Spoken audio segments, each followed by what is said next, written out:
એમ કે પહેલાં 2 વર્ષ કાંઈ ન થાય ને ઓલું ન થાય ને, પણ મિત્રો બધું થાય. થોડીક મહેનત કરવી પડે. જાત મહેનત કરો એટલે થાય ઝીરો બજેટ. બાકી એગ્રો વાળા તો તમને હે ને ઓલું જ રમાડે છે. કોઈ જાતની કોઈ અમારે ગયા વર્ષે કપાસના વાવેતર કરીને બધા થાકી ગયા. વીઘે 8-10 હજારની દવા થઈ. આ વર્ષે 50% કપા બધા એમ કે કોણ નથી વાવો, નકરી માંડવીઓ આવે. ભારત માતા કી જય. આજની તારીખ છે 18/6/2024. આજે અમે 10 પરણી અર્ક બનાવવા જઈ રહ્યા છીએ. આ જો 10 પરણી અર્કની અંદર 500 લીટરની ટાંકી છે. એની અંદર 380 થી 400 લીટર પાણી છે. મારે જમીન હામટી 36 વીઘાની અંદર, એટલા માટે વધારે. બાકી 200 લીટર પાણીની અંદર 2 કિલો છાણ આવે, 20 લીટર ગૌમૂત્ર આવે. આ 200 લીટરનું માપ કહું છું તમને. આ મારે આજે 18 તારીખમાં એ બધું નખાઈ ગયું. 2 કલાક પછી હળદરનો પાવડર, હિંગ પાવડર અને આદુની ગ્રેવી, આ વસ્તુ એમાં નખાઈ ગઈ છે. જુઓ મિત્રો, આ ખાટી છાશના બેરલ છે.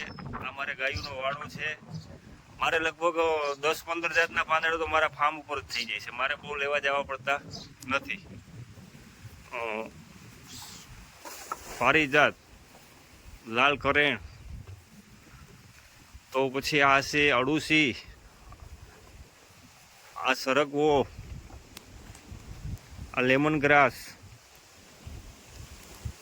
આ બધું મિત્રો ફાર્મ ઉપર અગાઉ આજે વર્ષોથી આ વાવેતર કરેલું જ છે. આ સાદા તુલસી છે, વિક્સ તુલસી પણ છે. જો આ બધા બેરલું છે, જો ખાલી બેરલું છે. અત્યારે આ ચોમાસાની હવે તૈયારી, હવે બધું બનાવવાનું ચાલુ થાય છે. વરસાદ થાય આગળ હળદર દેખાય છે. મિત્રો, આપણા માનનીય વડાપ્રધાન સાહેબજી નરેન્દ્રભાઈ મોદી અને આપણા ગુજરાતના રાજ્યપાલ, જે આજે ગુજરાત પ્રાકૃતિક વિકાસ બોર્ડ આજે જે ઝીરો બજેટ ખેતી, પ્રાકૃતિક ખેતી ઉપર, ગાય આધારિત ખેતી ઉપર જે લોકો પૈસા બગાડે છે, તો આજે અમે અમારા તાલુકાની અંદર પણ અમે એવડી મહેનત કરી. આ આંકડાનો બોરો છે. આપણા દેશનું આરોગ્ય સૂત્રે, આપણા ઘરનું આરોગ્ય સૂત્રે. તો આ વસ્તુ કોઈ, આ 500 લીટરની ટાંકી છે, ખાલી છે. અત્યારે કોઈ નવીન નથી કે આમાં ન થાય. ઘણા લોકો એમ કે પહેલાં 2 વર્ષ કાંઈ ન થાય ને ઓલું ન થાય ને, પણ મિત્રો બધું થાય.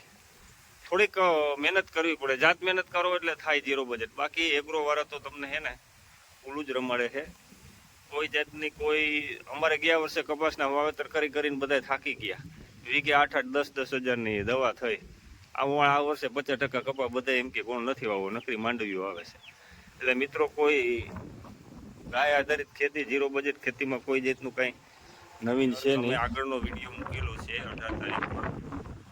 આ 10 પરણી અર્ક બનાવવા માટેની ટાંકી છે. એની માટે હવે અમે છે ને બધી તૈયારીઓમાં, જો આ છે પાંદડા કમ્પ્લીટ, આની અંદર લીમડાના આવી ગયા છે, પછી કરેંજના આવી ગયા છે, અળુસીના આવી ગયા છે. હવે આ બધું જો અત્યારે ચાલુ છે. તમાકુ પાવડર આવશે આજે, લસણની ગ્રેવી આવશે, આ તીખી મરચીની ગ્રેવી ચાલુ છે અત્યારે કરવાની. જો મિત્રો, તો ગાય આધારિત ખેતી, પ્રાકૃતિક ખેતી કરો. જૂની આપણી વડવાઓ જે ખેતી કરતા હતા એની માથે એમાં એ વસ્તુ હતું, એમાં કાંઈ બીજું હતું નહીં. તો આજના દેશની અંદર જે આજે કેન્સરનું પ્રમાણ વધતા જાય છે, તો અમારા જુનાગઢની અંદર જ આજે એક હોસ્પિટલ હતી, 2 થઈ, 3 થઈ, 4 થઈ. તો મિત્રો, સારું ખાઓ, આરોગ્ય સુધારો. એના માટે અમે તાલુકાની અંદર, મારે માણાવદર તાલુકા આવે, સણોસરા ગામ આવે છે, જુનાગઢ જિલ્લો આવે છે. ફાર્મનું નામ છે દ્વારકેશ પ્રાકૃતિક ફાર્મ. જો આ બધી તૈયારીઓ અત્યારે ચાલુ જ છે. જો આ બધી કમ્પ્લીટ છે ને, આ બધા અઢળક બેરલું અને પુષ્કળ. મારે 36 વીઘામાં કરવું એટલે મને થોડીક મહેનત, પણ અમારા આખા ઘરની અંદર બધા, મારા છોકરો, ઘરના બધા એવડી મહેનત કરીએ છીએ. ત્યાં આ વસ્તુ થાય. બાકી 10 વીઘા જમીનવાળાને મહેનત કાંઈ કરવાની એટલું બધું આવતું જ નથી. હું આજે 2016થી કરું છું. જો આ આંકડાનો બોરો છે. જો આ આંકડાની અંદર જો આ ભૂંગરા થઈ ગયા, કેટલા દિવસથી પલારેલો છે.